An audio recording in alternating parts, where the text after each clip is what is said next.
This video shows seconds before and after a massive explosion took the life of at least 7 in northern China. The event is so serious the local police even blocked official reporters from Chinese state media from actually live reporting it. And just based on that action alone, we think the number of casualties is much higher than just 7. Plus, Xi Jinping looks like he either ate too much Taco Bell or his rumored pancreatic cancer is real, according to these new photos leaked from the conclusion of their annual session. Both of these events carry significant political implications for Xi Jinping. Welcome to China Insider, I'm David Zhang. Xi Jinping isn't having a good time, according to this photo. He took a sip of tea and afterwards it looks quite miserable for him. He either has a rumored pancreatic cancer pain or he just simply had too much Taco Bell delivered to his hotel last night. Of course, this is a joke, but the next event is truly serious. Today, in China's local time at 8 a.m. in the morning, a building on the main street outside of Beijing exploded. This happened in a town just 46 minutes east of Beijing city. Now, anything that happens in capital proper or near or surrounding areas is seen as a political no-no, according to just the sensitivity of these type of events and how much they carry. Afterwards, a second explosion was recorded following the first, as authorities were busy clearing people away from the streets as that second explosion took place. Another video shows a foreigner man was arguing with what seems to be a plainclothes cop who was trying to stop the foreigner from filming. Now, this story exploded further when CCTV, the China's premier state television, sent their reporters in to try to get details, and this was taking place live on TV. And a person shows up on camera, presumably a cop, tells the reporter that it's too dangerous to take their live shots here, and so tried to push them away and stop the live shots. And they blocked the camera suddenly to stop them from filming, and again, they're citing potential collapses. Yet apparently it's so dangerous that the people standing behind the reporter, they weren't wearing any PPE and they were standing much closer to the collapsing building. So much for safety reasons. And then when they cut back to the studio, the female anchor was shocked at what just took place. Now this further escalated as another on-the-ground reporter was repeatedly harassed as well as essentially carried out of the site by fellow cops. And so it's become a Chinese cops versus Chinese propaganda reporters. Who's going to win this round? Now, this really angered the Chinese Reporting Association, who basically sent out an article demanding an explanation as to, what is the role of a reporter in China if they're not even allowed to ask questions or do their job, which is reporting. It's a huge cover-up when CCTV, official television reporters from China's propaganda media, isn't even allowed to ask or report on the ground. Usually this type of event happens and the reporters are told they're not allowed to report it, and that's called censorship. But now they're saying they're actually sending people in to do the recording, and yet it seems like they weren't even allowed to do that. So it makes you wonder what exactly took place for this particular explosion. Anytime in China there's the typical cover-up of the situation, it means that something much bigger took place. So the state media reports keep pushing the narrative that the nearby fried chicken shop was the center of the explosion and that it was because of a pipeline leak that caused the gas leak explosion. But based on screenshots reported by Chinese state media, it actually shows that the initial explosion happened away from the chicken shop and it actually happened in the building over. And that building has a name called the Dongbin Guest House, which is sort of like a hostel place. Just looking at the size of the explosion, the impact of the explosion destroyed multiple cars. It took down the entire 4 to 5 story building into pieces. And, combined with this video here, you see that the windows even above the building that actually where the fried chicken shop was at, all of it's been shattered by the blasting impact from the next door. So to me, it looks more like something of an explosive, like a TNT-related explosion, rather than a gas leak. In fact, I found an article on phoenixtv.com of this person doing an analysis where they basically took a comparison of the 2021 incident in northern China, that's due to a gas pipe leak explosion, to the size of this explosion and says that this one is about 100 times or 100 kilograms worth of TNT, the size of explosion, what caused that.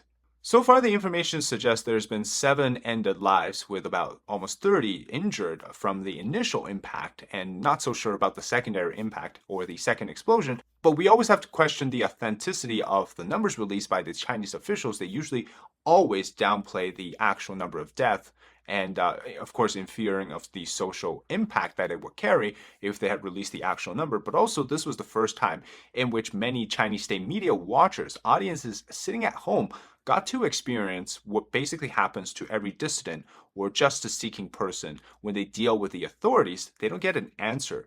And now this time it shows them once again, how much of the deceptions and the cover-ups that's really happening around China. And they got to experience it through the lens of a state media reporter. So when they were releasing updated information on the number of casualties, all the comments online were basically condolences and just expressing their anger about the cover-up. And so we probably will see an updated number, but it's unlikely it's close to anywhere near the actual number of deaths. Now, I did go on the Street View using China's Baidu search engine and their version of map, and it shows that the shop next to the chicken shop, the address and their registered business, but even though it's under a different name, but that's probably because this map is outdated.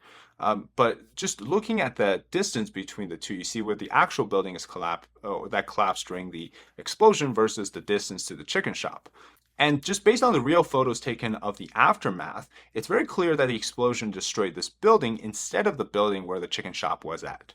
So just to break the narrative that it was caused by the chicken shop, logically speaking, if the center of the explosion was actually in the fried chicken place, then wouldn't the entire, the restaurant itself be the most impacted or the most damaged? And clearly that wasn't the center of the explosion. Of course, nobody knows anything about the initial explosion, what caused it. But the narrative about the gas pipe leak is also not really standing. And so when the officials are pushing for both of these, whether that's a fried chicken place being the main center or that the gas pipe leak, there's something wrong with the entire situation. Here's why. Now, immediately about a few hours after the initial explosion, two gas pipeline companies that supply gas to the area came out with their official notices saying that they do not deliver gas to that particular building where the explosion happened. And so that automatically eliminated that it was their problems. Of course, I don't see a reason for them to lie about this, because to refute any of their claims, they can simply investigate the gas pipelines and find out which company. So it's unlikely that they're lying here. And also with a decent guess, think about this. A pipeline leak does not cause a 4-story building to go down like that.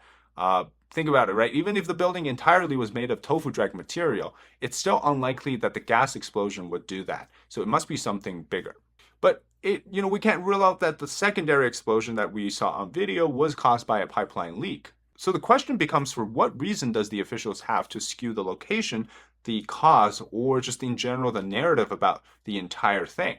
Well, for that, we can't really tell you. I mean, it's China, but I can tell you some of the circumstantial evidence suggesting that this wasn't just a simple matter of accident. Based on this photo here, taken in February of this year, vertical banners were hung from the building in which that this place was, or the explosion took, basically destroyed. It says here that ruthless construction harms people's lives. And so, as one other commenter says online, that he knows the real cause of the explosion, and he knows that it's not caused by the chicken shop, and that the owner of the chicken shop says they don't use gas pipe for their, cooking. And then but he cannot say anything because he's afraid. And it tells us that this, again, it's not a very simple situation. It could be simple feud, it could be something that escalated, or it could be a simple retaliation against society. But either way, this situation contributed to another wave of social unrest within China. And so many other questions. If it was because of ruthless construction, who is the party responsible? Is it the local government that's putting all these government construction contracts out, and that's somehow interfering with people's lives, or something else? But this is at least the third major explosion tragedy that's struck China since the Chinese New Year began in late February of this year. While explosions itself is already a terrible thing, it carries a double meaning for the CCP's power. It signifies a negative connotation, of course, with explosions. So in Chinese people's view, something that blows up is definitely a bad omen.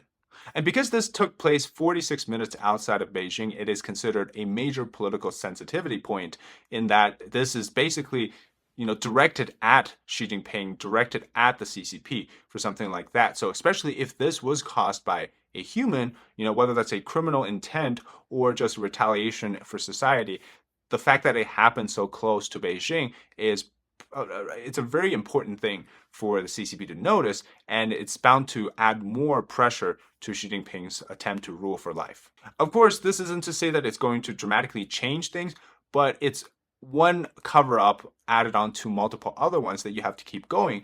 And every time this type of event happens, it creates more of a vacuum in terms of people not getting the desired answers that they want. And it's a mounting sort of point of pressure and misery amongst the Chinese society. But also just the frequency of which these events are happening. It's faster and faster and more frequent. And just like I said, since the Chinese New Year began in late February, these type of explosions and other sort of tragedies have continued to pop up in China in much larger scale as well. And so the conclusion is that Xi Jinping has a lot to worry about keeping the stability of his power. It started off on the wrong foot already since the Chinese New Year began, and this year's not looking too hot for everything else as well, whether that's the economy or social resentment and anything else like that. But that's it today for the episode on the very big explosion that just happened today in China. If you enjoyed the content, leave a like, comment below your thoughts, and subscribe to our channel. Until next time, bye-bye.